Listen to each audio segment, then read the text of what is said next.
Well, hello. It is that book lady hanging out at the water park today. I hope you are having some summer fun because that's what we're going to be talking about today, so come on with me.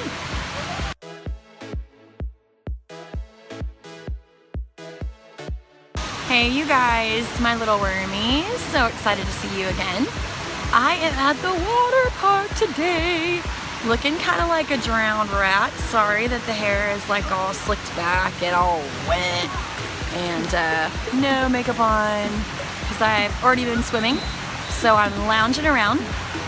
And the thing is, right now everybody's doing their back to school videos, but I'm not doing that. I'm not throwing in the towel in the summer yet because there's still lots more hanging out to do, lots more summer fun to do, and of course lots more books to read. Yay! You know I'm always going to say that. So I am excited to talk about some books that have to do with summer fun and show you some of the things that I have been up to. So come on. We basically had the best time hanging out at the water park all summer. Our local family water park has great slides, fun kids areas, and they even sometimes bring in local bands to jam and play some awesome music for people. This one was from the local high school, and we totally loved hearing their music.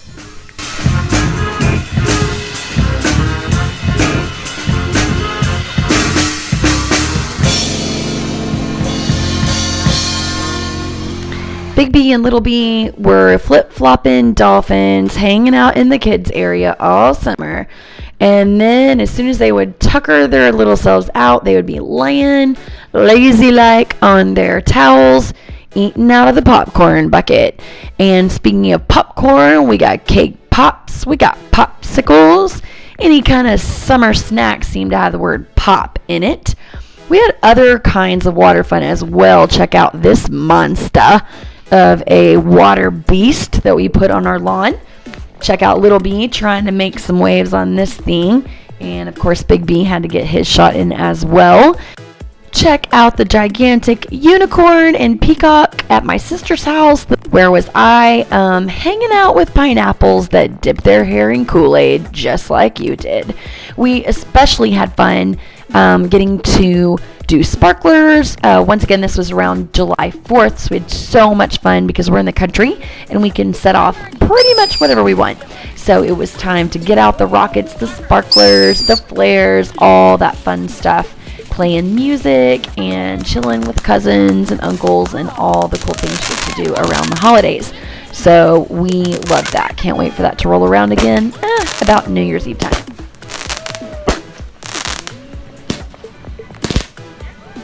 This was a really cool experience. Not sure if you've ever played this game called Bocce Ball, where you throw the little white marker out onto the lawn and then everybody takes a turn trying to roll their ball out there to see who can get closest to the white marker. Sort of like that old-fashioned game called Horseshoes, if you ever played that. But all the kids at our 4th of July party had so much fun. Of course, you got to hit the park over the summertime as long as it's not blazing hot because everything burns your rear end. We hit our favorite Mexican food restaurant and met with Cowboy Clyde there. And yeah, that book lady goes to the bookstore repeatedly. So, of course, Little B and Big B went with me to pick out books because they know Mommy's not going to say no.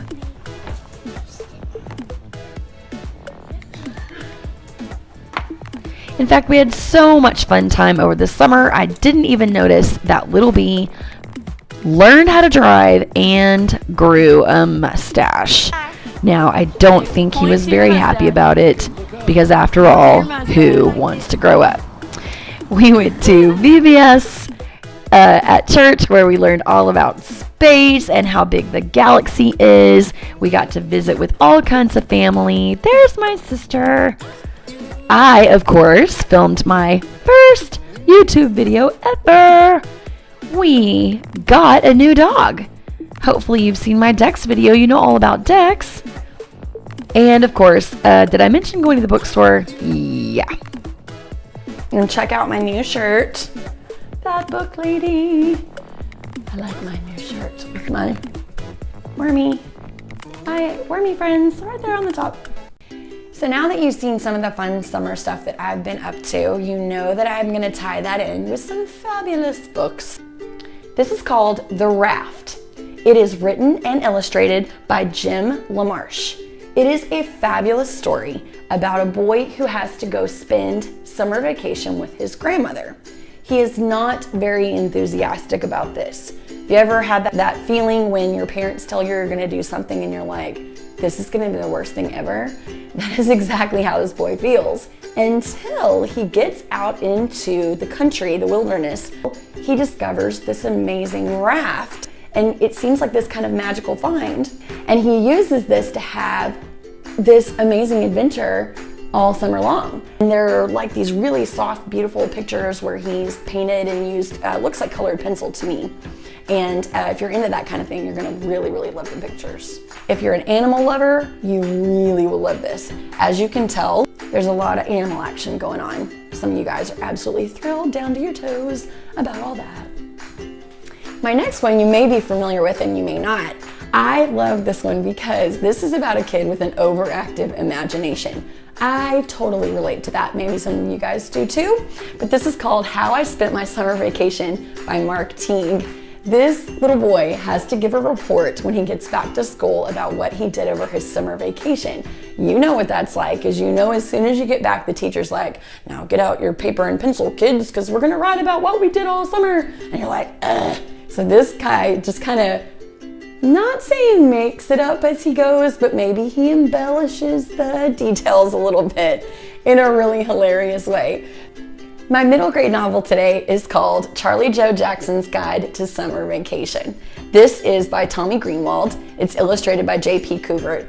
And I totally love this book because first thing, you know I'm drawn to stuff that's funny. This is hilarious. It's kind of snarky and kind of cheeky, which are words for saying he can be a little bit disrespectful at times, as we all can be. But the situation is that he has agreed unknowingly that he's going to go to this camp called Camp, get this, Camp Read a Bookie. He realizes when he gets there, oh my gosh, this is nerd camp. This is where kids come to read and write and take workshops all summer. Yeah, not exactly my idea of a summer vacation either, but when Charlie Joe gets there, he's not exactly nerd material. This is one of lots of books. I was looking back here on the back, his friends from home. They all have different books in this series. So if you like this particular writer, you can pick up several books that are his other friends like Katie and Jack and the kids that you'll meet in this book.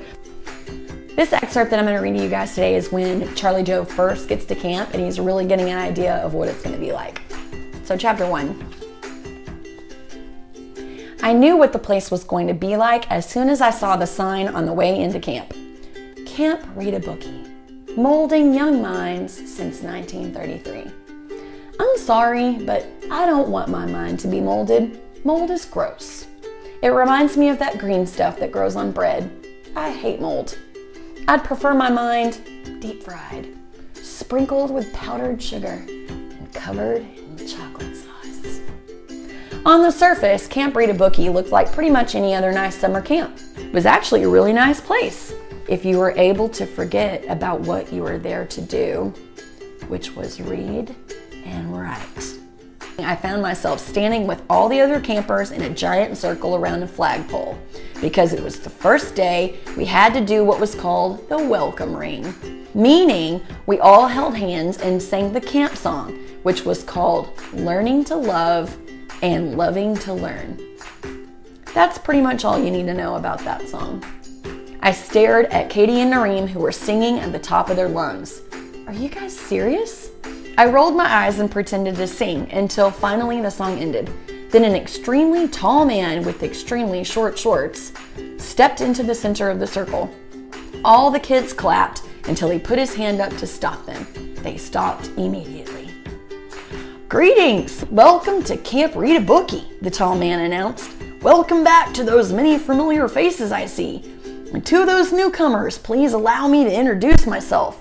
My name is Dr. Malcolm Malmstrom, but you can call me Dr. Mal. I'm not a medical doctor though, so if you get sick, don't call me at all. He paused for laughter, and it came in a huge wave, which was strange since what he'd said wasn't actually funny.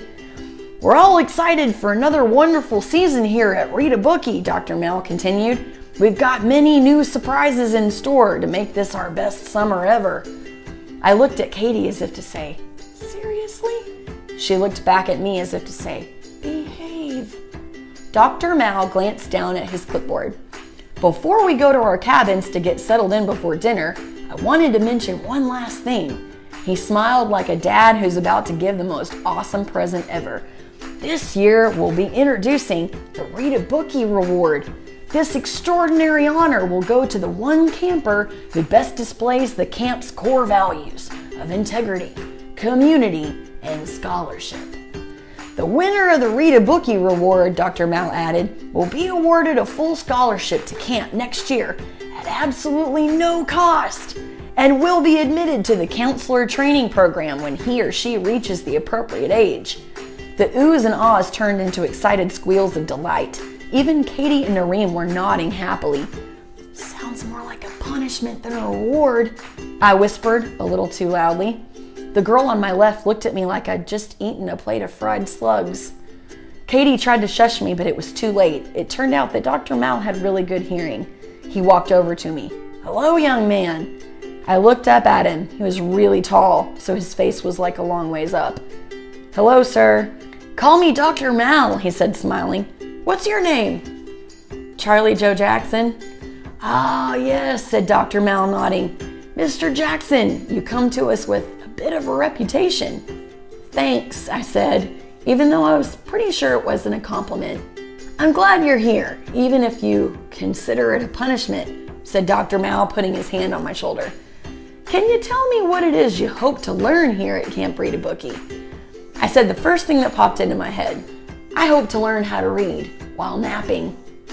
Everyone gasped and went silent. Dr. Mal never stopped smiling. So you're not a fan of reading? Nope, I said proudly. In fact, I've pretty much never read a book all the way through, except under emergency circumstances beyond my control.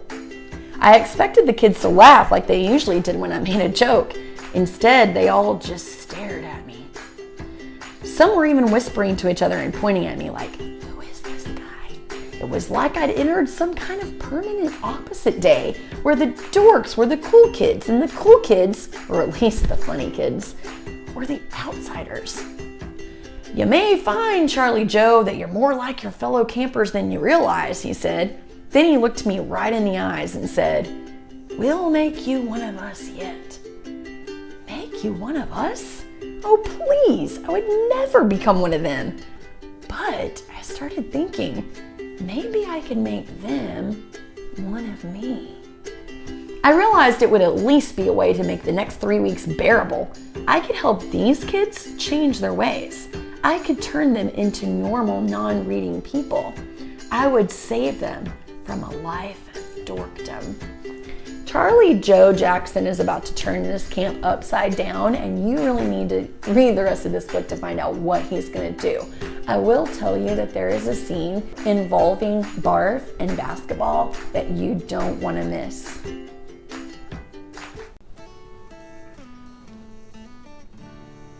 The Raft by LaMarche.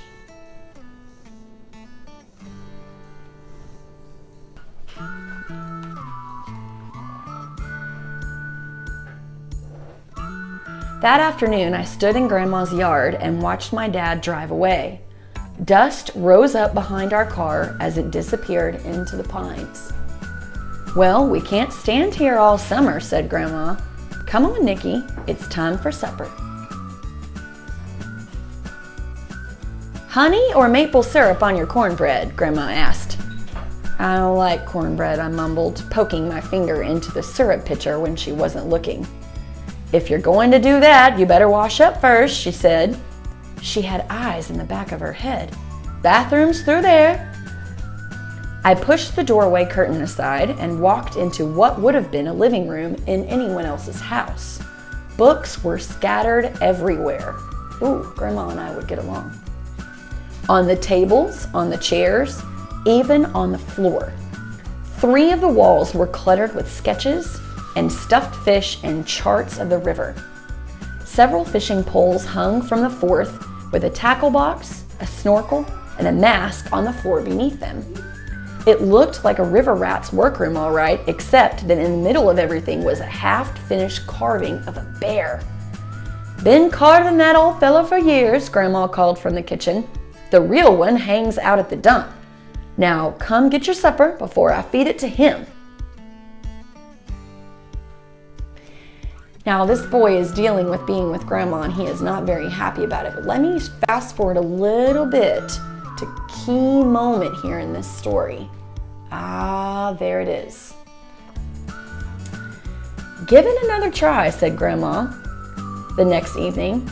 "I'll bet you'll catch something." Now they're talking about going fishing. You can see his fishing pole there. Don't count on it, I thought, as I headed back to the dock. I threw my line in the water. Then I stretched out on the dock to wait. I must have fallen asleep because I was awakened by loud chirping and chattering. I sat up and looked around. A flock of birds was moving toward me along the river, hovering over something floating on the water. It drifted downstream closer and closer until it finally bumped up against the dock. I reached down and pushed some of the leaves aside. Beneath them was a drawing of a rabbit. It looked like those ancient cave paintings I'd seen in books, just outlines but wild and fast and free. I cleaned away more leaves and it was like finding presents under the Christmas tree. A bear, a fox, a raccoon, all with the wild look of the rabbit. Who had drawn them, I wondered? Where had the raft come from?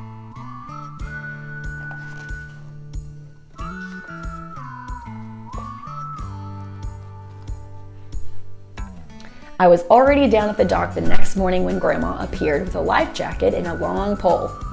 She didn't seem surprised by the raft at all, or by the animal pictures all over it.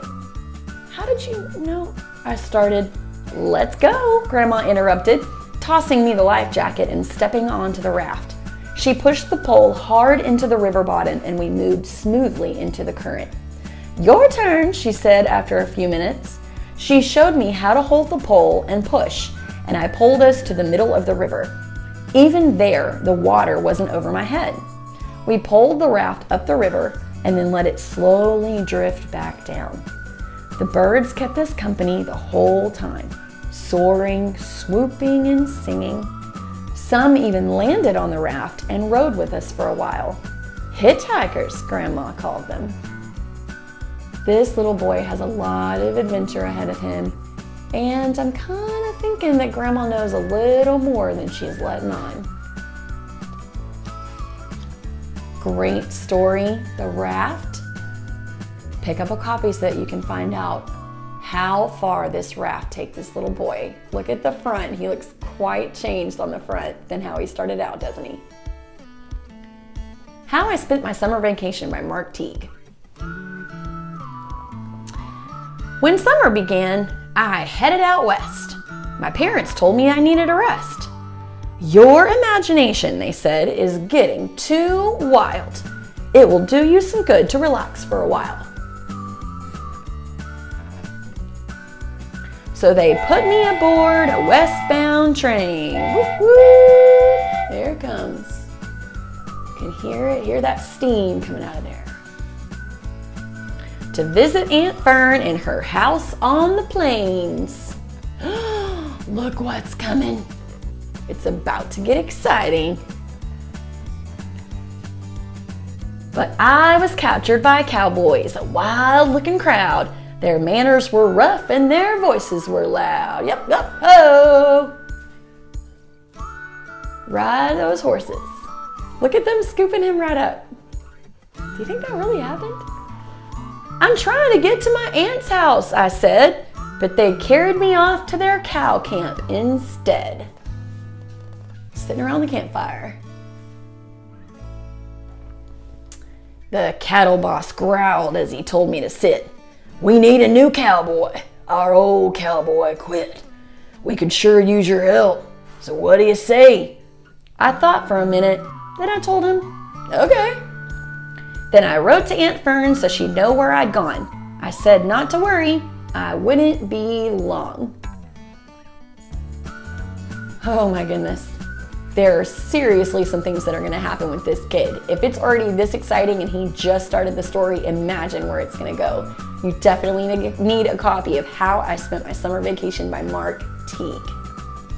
Okay, that's it for today. Thank you so much for being here as always. If you liked everything that we talked about with summer fun today, please go down and hit the like button so then I know I did a good job. Also, if you want to come back over and over again, please hit the subscriber button and it will let you know every time I put up a new video. I would love to have you back. Please leave me a comment about the most fun thing that you've done over the summer. I would love to see what everybody else has been up to. Leave me a quick pic and I will definitely comment you back. Come back and see me next time. Thanks for being here today with that book lady. Bye!